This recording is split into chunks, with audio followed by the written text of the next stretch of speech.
নমস্কার বন্ধুরা, BP food কিচেনে সবাইকে স্বাগত। আজ আমি বানাবো চিকেনের একটা রেসিপি। তো আজকে আমি চিকেনটা অন্যভাবে রান্না করেছিলাম। তো আজকে আমি চিকেনটাকে রান্না করেছিলাম হাঁড়িতে। তো অবশ্যই পুরো ভিডিওটা দেখবেন। খুব সুন্দর কিন্তু খেতে হয়েছিল, ভাত রুটি যে কোনোর সাথেই কিন্তু এই রেসিপিটা খেতে পারেন। তো অবশ্যই একটা লাইক দিয়ে পুরো ভিডিওটা দেখার অনুরোধ রইল।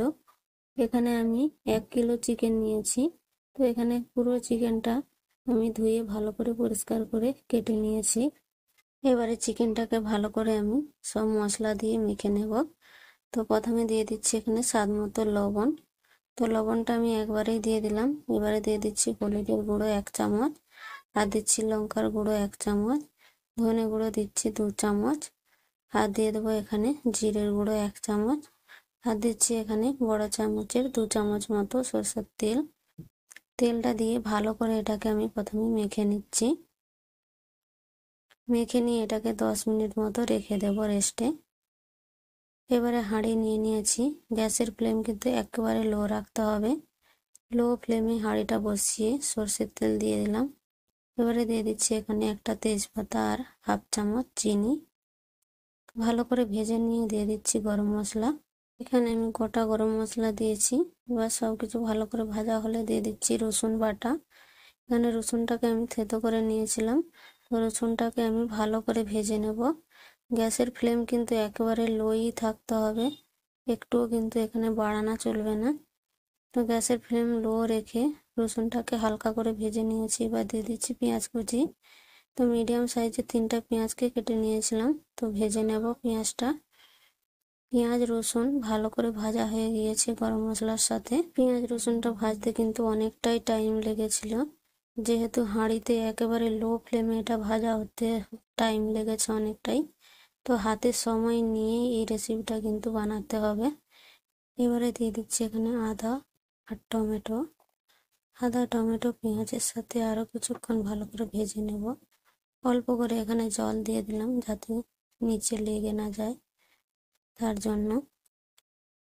এবারে আমি টমেটোটাকে ভালো করে গলিয়ে নেব, তার জন্য দিয়ে দিচ্ছি এখানে স্বাদ মতো লবণ। লবণটা দিয়ে আরও এখানে আমি 2-3 মিনিট মতো এটাকে ভালো করে ভেজে নিয়েছি। তো পেঁয়াজ কিন্তু ভালোভাবে গলে গিয়েছে একেবারে, দেখতে পাচ্ছেন সব কিছু কিন্তু ভালো করে ভাজা হয়ে গিয়েছে।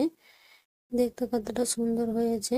এবারে আমি চিকেনগুলো একে একে করে দিয়ে দেব এর মধ্যে।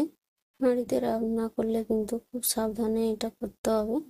তো চিকেনগুলো আমি একে একে করে ভালো করে এখানে সাজিয়ে দিলাম। তো চিকেনগুলো ভালো করে দেওয়ার পর আমি দিয়ে দিচ্ছি এখানে জল। জলটা এখানে অবশ্যই দিতে হবে, না হলে কিন্তু নিচে লেগে যাবে। এবারে এটাকে ঢাকা দিয়ে আমি 10 থেকে 15 মিনিট মতো রেখে দেব। এটা আস্তে আস্তে ফুটবে। এই গ্যাসের ফ্লেম কিন্তু এতটুকু বাড়ানো চলবে না। আমি পুরো রান্নাটাই কিন্তু একেবারে লো ফ্লেমে করব। তো আমি 10 মিনিট মতো এটাকে ঢাকা করে রেখে দেব। 10 মিনিট পর দেখুন ঢাকাটা খুলে নিয়েছি। তো ফুটে উঠেছে মাংসটা। এবারে আমি এটাকে একটু নেড়ে চেড়ে নেব, নিচে লেগে গেছে কিনা সেটা একবার চেক করে নেব। আরও এটাকে 5-7 মিনিট মতো রান্না করে নিয়েছি। তো 5-7 মিনিট পর রান্না করার পর আমি দিয়ে দিচ্ছি এখানে গরম মশলা গুঁড়ো 1 চামচ। গরম মশলা গুঁড়ো দিয়ে আবারও আমি একটু নেড়ে চেড়ে দেবো। নেড়ে চেড়ে দিয়ে আবারও আমি হতে দেব 5 থেকে 7 মিনিট মতো। 5-7 মিনিট মতো হয়ে গিয়েছে। এবারে দিয়ে দিচ্ছি এখানে ধনেপাতা কুচি। ধনেপাতা দিয়ে আমি জলটা শুকিয়ে যাওয়া পর্যন্ত এটাকে রান্না করে নেব। যতক্ষণ না উপরে তেলটা ভেসে উঠছে ততক্ষণ পর্যন্ত কিন্তু এটাকে রান্না করে নিতে হবে। তো আমি আরও কিছুক্ষণ এটাকে রান্না করে নিয়েছি। উপরে কিন্তু তেলটা ভেসে উঠেছে। তো আমি এবারে গ্যাসের ফ্লেমটা এখানে বন্ধ করে দেব। তো গ্যাসের ফ্লেমটা এখানে বন্ধ করে দেওয়ার পরেও কিন্তু হাঁড়িটা খুব গরম, তো তার জন্য এখনো ফুটছে। তো আজকের রেসিপিটা যদি ভালো লাগে তো প্লিজ সাবস্ক্রাইব করে আমার পাশে থাকবেন। একটা কমেন্ট করে অবশ্যই জানাবেন কেমন হয়েছে। তো পুরো ভিডিওটা কিন্তু দেখবেন শেষ পর্যন্ত। তো আজকের রেসিপিটা কিন্তু হাতে টাইম নিয়ে বানাতে হবে, আর অনেকক্ষণ টাইম লাগবে এই রেসিপিটা বানাতে, যেহেতু একেবারে লো ফ্লেমে এই রান্নাটা পুরোটা হবে। তো খেতেও কিন্তু খুবই টেস্টি হয়। তো একবার বাড়িতে অবশ্যই বানিয়ে খেয়ে দেখবেন। তো শেষ পর্যন্ত দেখার জন্য অসংখ্য ধন্যবাদ।